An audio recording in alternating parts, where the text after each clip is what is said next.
Call an ambulance. Hurry up. My husband, who always rubbed me the wrong way, collapsed on the floor in a greasy sweat. The paramedics arrived immediately. They quickly checked my husband's condition and put him on the stretcher.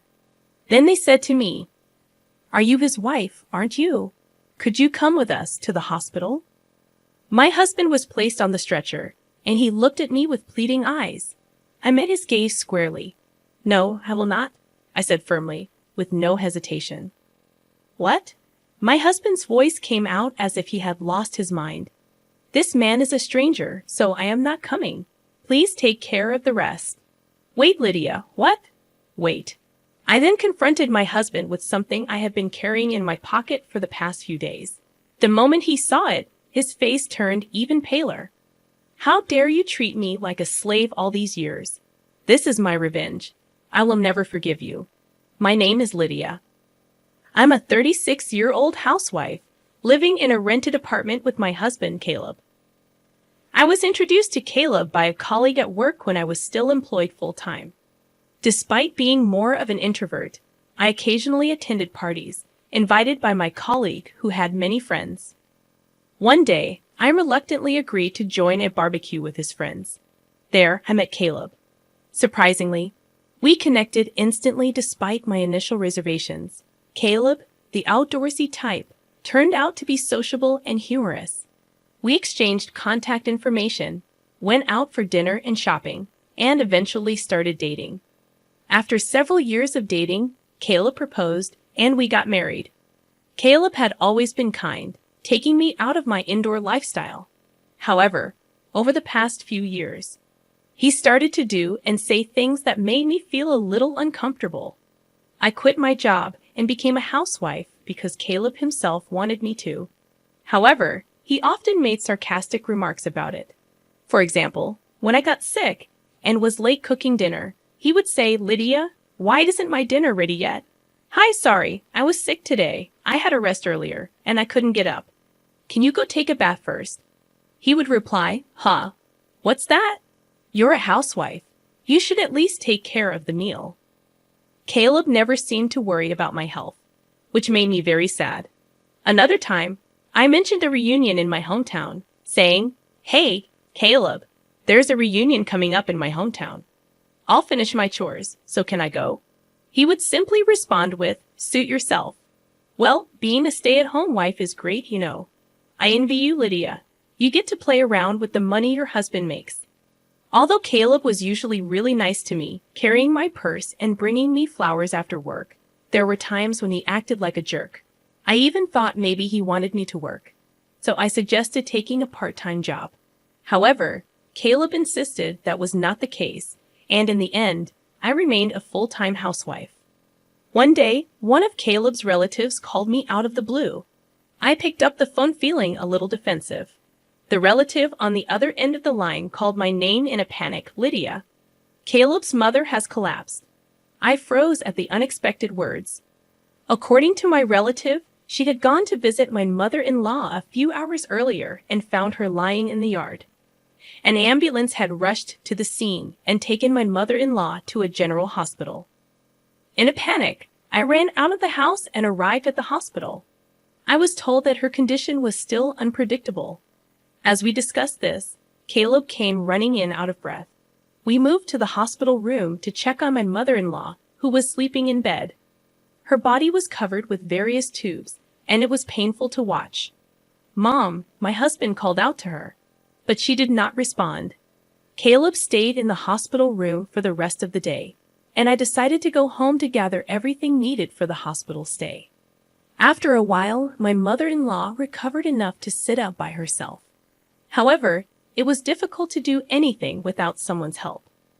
I was glad she could get up, wondering if she would be able to walk again with continued physical therapy. As her discharge date approached next week, I said this to Caleb, and then he started to say something I didn't understand. "Oh yeah, are you ready? We'll be leaving this house next week, so you'd better start packing our stuff." I couldn't comprehend what he meant. Caleb seemed annoyed, as if he didn't like my reaction. "We don't need this house since we are going to live with my mom at my parents' house. You are still as dense as ever, aren't you?" Does that mean I'm going to live with my mother-in-law after she gets out of the hospital? I never heard anything about that. Did you decide to move in together without talking to me? Have you already canceled the lease on this house? When I said that, my husband became even more grumpy. Of course, I've already canceled the lease. It's the right thing for us to do as a family, to live together and help her. Don't tell me you don't want to live with her, do you? I'm the one who makes a living, so I won't accept any complaints, he said, and went back to his room with deliberate footsteps. I never thought that Caleb would take such a hardline approach. I can't believe he's canceling the lease on this apartment. I have no choice but to move out. I know he is worried about his mother, but this is too much. I sighed deeply. A few days passed, and suddenly I was living with my mother-in-law. I had never been a caregiver before, so everything was new to me. I had to spend most of my day feeding, bathing, and toileting for my mother-in-law. She didn't want me to take care of her, and she hardly communicated with me.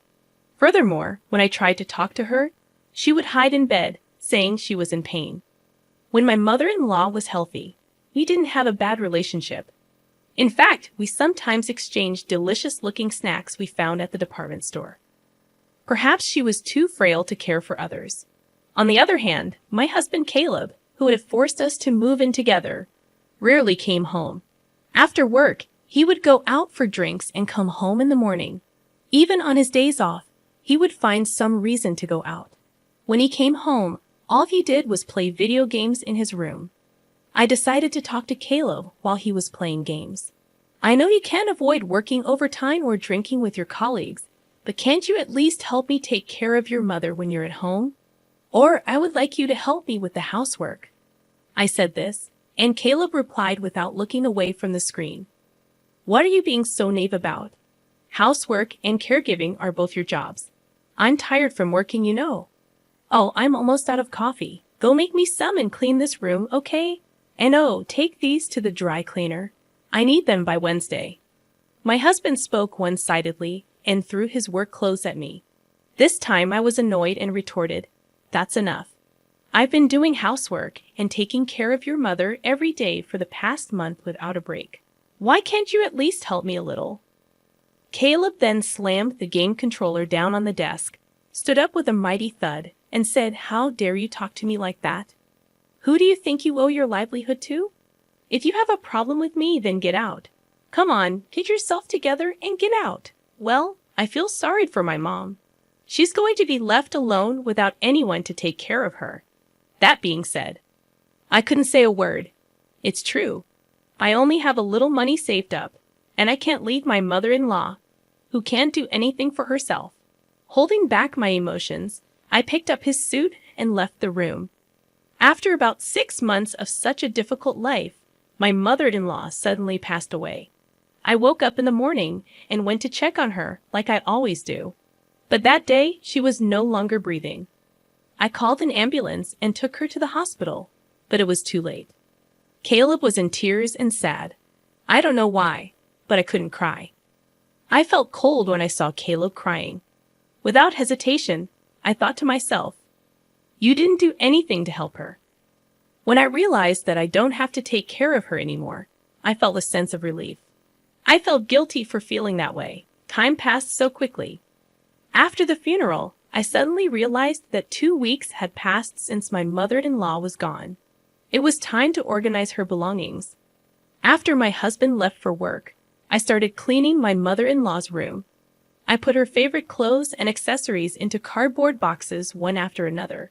But there weren't many, so the work was over soon. Next, I opened the cabinet by my mother-in-law's bedside. There was almost nothing in it, but there was a big can on the bottom shelf. I thought I had seen it somewhere before, and it was a can of assorted sweets I had given her when she was still in good health. I wondered why it was there. I'd opened the lid of the can, and there was a letter inside. When I picked up the envelope, I found the words "Dear Lydia" on it. I hurriedly opened it and looked inside. In trembling letters, there was a message for me. "Lydia, I am sorry for making you take care of me. I was ashamed of myself for forcing you to work for me every day. I was also ashamed of my son, Caleb. I know how bad he was to you, Lydia. You should leave him and live your life the way you want. My mother-in-law knew everything. She knew that her son was being selfish, and that I was suffering from it. At the end of the letter, she wrote, "I am glad that I was able to spend the last days of my life with you, Lydia. Thank you."